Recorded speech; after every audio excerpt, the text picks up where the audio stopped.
If someone had told me a year ago that I would be here, sitting alone in my apartment, replaying the memories of my relationship with Jermaine, I wouldn't have believed them.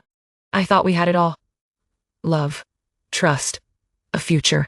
We were the picture-perfect couple in the vibrant city of Las Vegas, where the neon lights of the casinos reflected the highs and lows of our relationship. I met Jermaine 7 years ago, at a casino where I worked as a cocktail waitress. He was a new VIP manager, and I was immediately drawn to his charming smile and charismatic personality. We started dating, and I was swept off my feet. He was everything I thought I wanted: attentive, affectionate, and ambitious. We shared a whirlwind romance, and before I knew it, we were engaged. But looking back, I realize I ignored the red flags.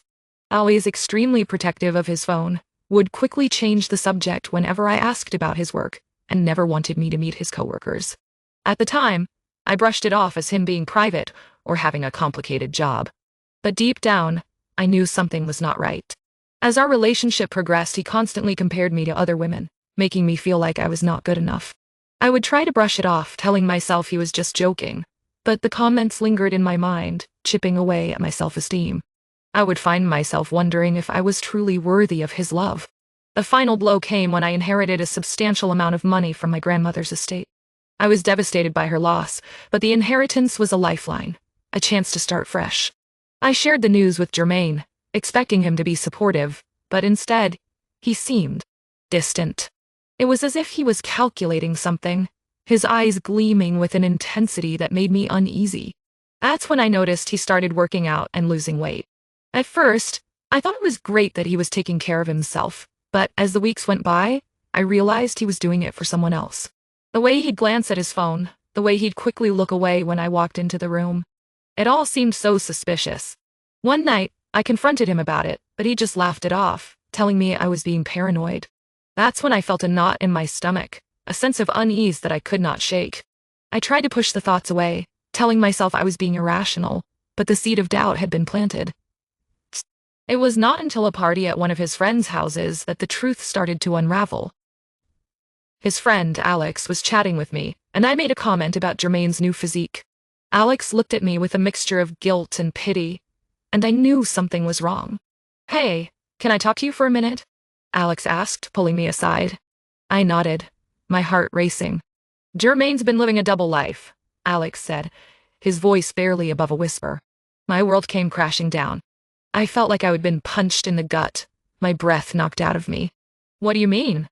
I asked, trying to keep my voice steady. Alex hesitated before speaking. "He's been seeing someone else, for a long time." The words felt like acid on my skin, burning me from the inside out. I excused myself, making my way to the bathroom, where I broke down in tears. The investigation that followed was a blur. I went through his phone records, his emails, and his messages. That's when I discovered the shocking truth. He'd been siphoning money from me for years, using it to buy a house for him and his mistress. I felt like I had been living in a dream, a nightmare that I could not wake up from. I thought about all the times he'd compared me to other women, all the times he'd made me feel like I was good enough. It was all a ruse, a way to control me, to keep me in line. As I dug deeper, I spoke to his ex-wife, who confirmed that this was his pattern. He'd do it to her, to me, to anyone who got close to him. I realized I had been blinded by love and trust. My coworker, Rachel, noticed the changes in me, the way I would withdrawn into myself. She'd asked me if I was okay, but I just shook my head, unable to speak. It took me a while to find the strength to confront him, but when I did, I knew I had to do it in a way that would make him realize the gravity of his actions. I invited him over, and we sat down in the living room. "Jermaine, I know what's been going on," I said, my voice steady. He looked at me, a mixture of guilt and innocence on his face. "Don't lie to me," I said, my voice rising. "I know about the other woman. I know about the money." He shifted uncomfortably in his seat, and for a moment I thought he was going to confess. But then, he did what he did best. He lied. "I do not know what you are talking about," he said, his voice calm. But I was not having it. I pulled out the evidence, the messages, the emails, the phone records. I watched as his face crumbled, as he realized he'd been caught. "You used me," I said, my voice shaking with anger. "You used me for my money, for my love. You destroyed me, Jermaine." He looked at me, tears in his eyes, but I did not believe them. I knew he was sorry he'd gotten caught, not sorry for what he'd done. As I looked at him, I felt a sense of strength emerging from the pain. I realized I deserved better, that I deserved to be loved and respected. I am done, I said, standing up. I am done with you, done with the lies, done with the pain. I deserve better, and I am going to find it.